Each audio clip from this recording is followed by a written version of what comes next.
У гэтай касмаганічнай гісторыі весь сусвет сціскаецца да памераў саду.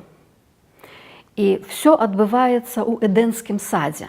І гэты сад цэнтруецца дрэвам, і ў гэты сад Ягве Элогім спускае чалавека, якога стварыў, каб ён даглядаў гэты сад. Гэта ўжываецца тое самае слово, якое для даглядання зямлі, для абраблення глебы. Значыць, ён павінен служыць гэтаму саду.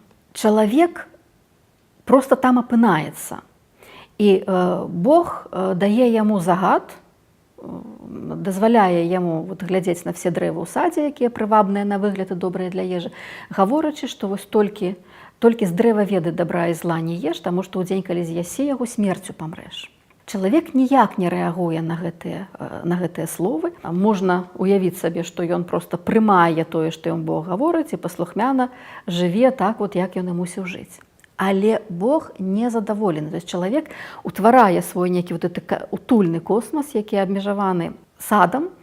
Яму ў гэтым свеце відаць добра, але Бог гаворыць такую вельмі цікавую фразу: нядобра чалавеку быць адному. І гэтая фраза гучыць надзвычай кантрасна з тым, што мы чыталі ў святарнай традыцыі ў першым раздзеле, калі кожны акт стварэння падсумоўваецца боскімі словамі і убачыў Бог, што добра. І все, што робіць Бог, это добра. І вот тут раптам на кантрасце ў гэтай старажытнай гісторыі бачым і убачыў Бог, што нядобра чалавеку быць адному. І вырашыў ён яму стварыць дапамогу. Якая это дапамога? Што яму трэба дапамагаць? Дапамагаць урабляць сад? Дапамагаць даглядаць гэты сад? Бог стварае самую розную жывёлу. Чалавек гэтую жывёлу прымае і адаптоўвае, даючы ім імёны. І Бог назірае, як чалавек называе звяроў. Все, як ён іх назаве, так гэта імя і будзе. І імя вызначае, па сутнасці, і функцыю, і лёс гэтай істоты. Аднак не было памочніка адпаведнага яму. Вот это вельмі цікавае, это гебрайскае слово кенегдо. У чым павінна была быць дапамога? Чаго Бог насамрэч хацеў ад чалавека? Якую дапамогу ён яму рабіў, і якую дапамогі чалавек ніяк не прымаў. Самастойна ён штосьці не мог зрабіць. Калі все звяры з'явіліся, ён все роўна штосьці не мог зрабіць. Все роўна штосьці было не так.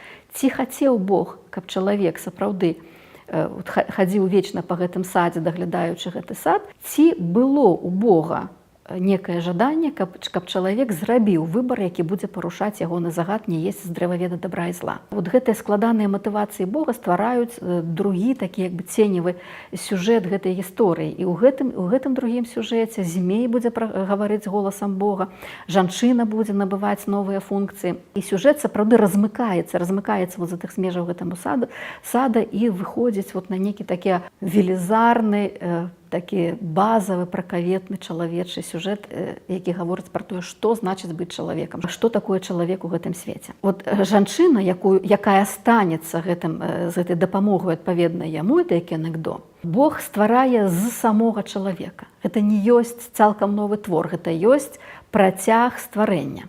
Бог наводзіць на чалавека забудзь. У 21 вершы мы чытаем такое вот дзіўнае слово. Па-гебрайску гэта тардема, і яно было вельмі ўдала перакладзенае па-грэцку як экстасіс. Яно было адаптавана таксама на лаціне як сопур, што значыць такі надзвычай глыбокі стан, але ва ўсіх сучасных мовах яго перадаюць глыбокі сон. І гэта не абавязкова стан сну. Гэта стан, які выключае чалавека з рэчаіснасці. Чалавек не ўсведамляе тое, што з ім адбываецца. Бог наводзіць на чалавека забудзь. Такое, здаецца, найбольш адэкватнае беларускае слово. Чаго чакае слухач альбо чытач, знаёмы з заходняй традыцыяй інтэрпрэтацыі Бібліі? Ён чакае рабрыны, якую Бог вымае з чалавека і стварае з яго жанчыну.